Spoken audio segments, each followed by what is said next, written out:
जब बात ज्ञान की आती है तो भारत सहित पूरे विश्व में एक विशेष जाति का नाम सबसे पहले लिया जाता है और वो है ब्राह्मण। ब्राह्मण केवल एक जन्म नहीं, एक कर्म है, एक पद नहीं, एक जिम्मेदारी है, एक अधिकार नहीं, एक कर्तव्य है। ब्राह्मण वह है जो सर्वे भवन्तु सुखिनः का मंत्र न केवल बोलता है बल्कि जीता है, जो वसुदेव कुटुंबकम की भावना को हर सांस में महसूस करता है। और अंत में ब्राह्मण वह है जो जानता है कि असली ज्ञान विनम्रता में छिपा है, असली शक्ति करुणा में निहित है और असली महानता सेवा में निहित है। दोस्तों, मैं खुद जैन धर्म से हूं और मुझे नहीं पता कि ब्राह्मणों के साथ आपका अनुभव कैसा रहा है, लेकिन अजमेरा फैशन में बहुत से ब्राह्मण काम करते हैं और मैंने उनमें 3 चीजें कॉमन पाई है: ज्ञान, विनम्रता और मृदु भाषा। दोस्तों, अगर आबादी की बात करूं तो ब्राह्मणों की संख्या भारत की कुल आबादी का मात्र 5% भी शायद नहीं है। लेकिन अगर वैदिक काल के भारतवर्ष से लेकर मॉडर्न डे इंडिया तक की बात करूं तो धर्म, दर्शन, विज्ञान, कला, साहित्य, खेल, बिजनेस जैसे अलग अलग क्षेत्रों में ब्राह्मणों का योगदान उनकी संख्या के मुकाबले कई गुना ज्यादा है। कुछ फैक्ट्स बताता हूं जिसे जानकर मैं खुद आश्चर्य में पड़ गया था। दोस्तों, आज तक सिर्फ 9 भारतीयों को नोबेल प्राइज मिला है, इसमें से 6 ब्राह्मण हैं। अब तक 48 व्यक्तियों को भारत रत्न से नवाजा गया है, जिसमें से 23 ब्राह्मण हैं। भारत में अब तक 15 प्रधानमंत्री हुए हैं, जिसमें से 6 ब्राह्मण थे और उनमें से एक श्री अटल बिहारी वाजपेयी मेरे पसंदीदा पीएम रहे हैं। अगर भारत के इतिहास को एक किताब में संजोया जाए तो ऐसा कोई पन्ना नहीं होगा जिस पर ब्राह्मणों ने अपनी छाप ना छोड़ी हो। याद कीजिए महर्षि वाल्मीकि को, जिन्होंने रामायण जैसे महाकाव्य की रचना की, या फिर वेदव्यास को, जिन्होंने महाभारत लिखा। वे ब्राह्मण ही तो थे। और वो मनोज कुमार का गाना तो आपने सुना ही होगा, जब जीरो दिया मेरे भारत ने, जब जीरो दिया मेरे भारत ने, भारत ने मेरे भारत ने। वो जीरो देने वाला कौन था? आर्यभट्ट, एक ब्राह्मण।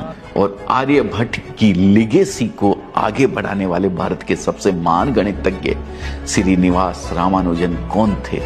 एक ब्राह्मण। आयुर्वेद के जनक सुश्रुत कौन थे? एक ब्राह्मण। आज योग पूरे विश्व में विख्यात है। योग सूत्र लिखने वाले महर्षि पतंजलि कौन थे? एक ब्राह्मण। अपनी जटा में प्रतिज्ञा की गांठ बांधकर अखंड भारत की नींव रखने वाले चाणक्य कौन थे?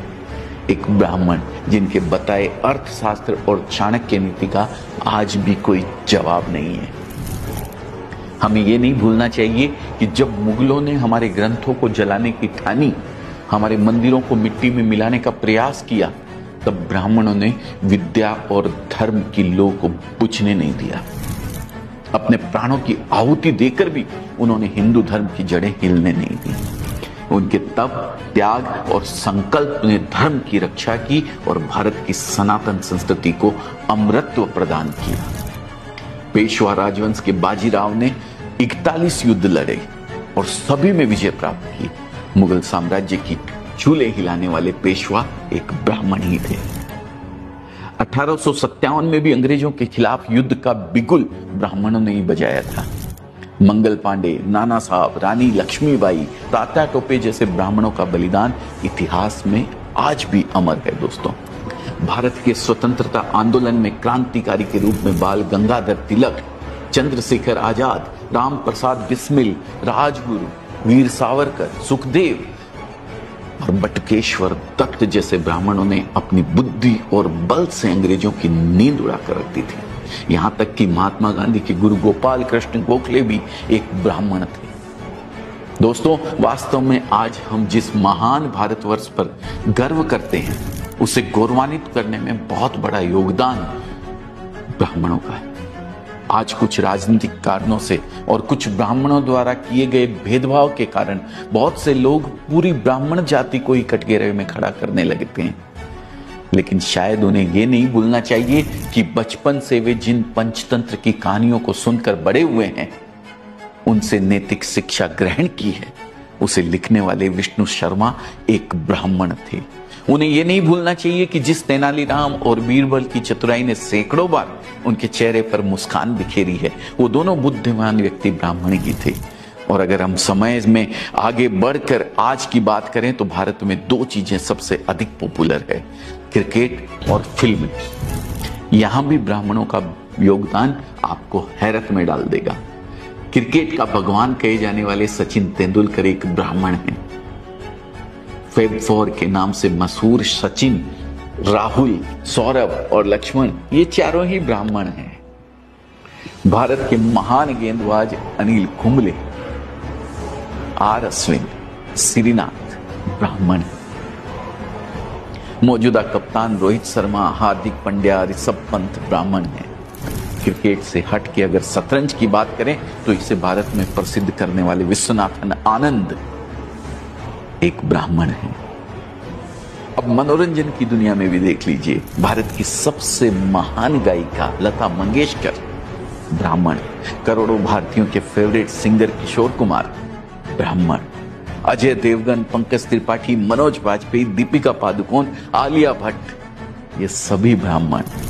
और हां, इन सबसे बढ़कर the father of Indian cinema Dada Saheb Phalke, वो भी एक ब्राह्मण ही थे। आश्चर्य होता है कि सिर्फ 5% से भी कम होने के बावजूद ब्राह्मणों का हर क्षेत्र में योगदान इतना बड़ा कैसे है।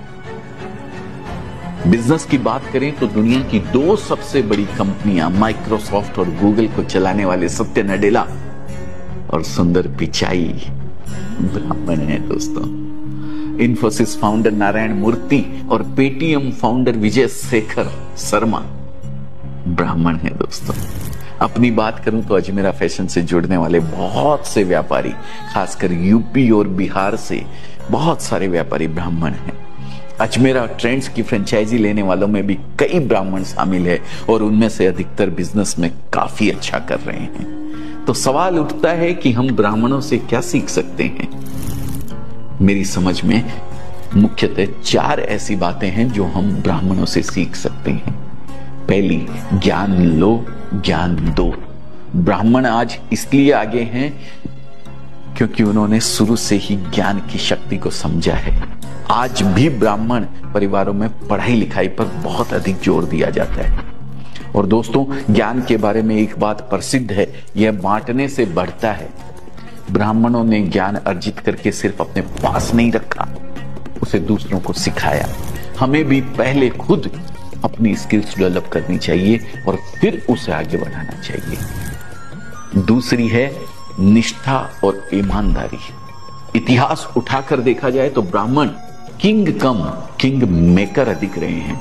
गुरु वशिष्ठ हो, गुरु द्रोणाचार्य या चाणक्य, इनके पास कई अवसर थे जब वे सत्ता की बागडोर अपने हाथों में ले सकते थे, लेकिन ये हमेशा धर्म के मार्ग पर चले और राजा और राज्य के प्रति निष्ठा और ईमानदारी दिखाई। तीसरी, देशभक्ति। ब्राह्मणों ने शुरू से ही राष्ट्र और धर्म की रक्षा के लिए अपने प्राणों की बाजी लगाई है, चाहे वह मुगलों का आक्रमण हो या अंग्रेजों का अत्याचार। ब्राह्मणों ने हमेशा अपनी बुद्धि, साहस और बलिदान से देश और धर्म की रक्षा की है। बाजीराव पेशवा से लेकर कैप्टन मनोज पांडे तक ब्राह्मणों ने देश के प्रति सर्वोच्च आहुति दी है। और अंत में एक बात और जो हम ब्राह्मणों से सीख सकते हैं, और वो है परंपरा और संस्कृति का सम्मान। आज जिस सभ्यता और संस्कृति पर भारतवासी गर्व करते हैं, आदिकाल से उसे संजोने, संवारने और जीवित रखने में ब्राह्मणों का बहुत बड़ा योगदान है दोस्तों। हमें भी अपनी संस्कृति और परंपराओं का सम्मान करना चाहिए और उन्हें जीवित रखने का प्रयास करना चाहिए। दोस्तों, अंत में मैं इतना ही कहना चाहूंगा कि ब्राह्मण एक जाति नहीं बल्कि एक विचारधारा है। वह विचारधारा जो ज्ञान, सेवा और समर्पण की मिसाल है। एक ऐसा समुदाय जिसने न केवल भारत को दिशा दी बल्कि विश्व को भी ज्ञान के प्रकाश से आलोकित किया है। जिनके तप से जगमगाता रहा यह धरा का आंगन, जिनकी वाणी से गूंजा धर्म का यह वंदन, वह ब्राह्मण थे, हैं और रहेंगे, जिनकी साधना से रोशन रहेगा यह जीवन। दोस्तों, ब्राह्मणों को लेकर आप क्या सोचते हैं?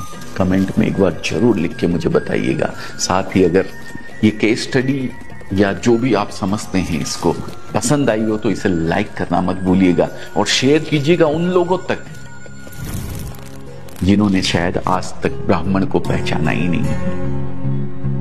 बहुत बहुत धन्यवाद अपना कीमती समय देने के लिए।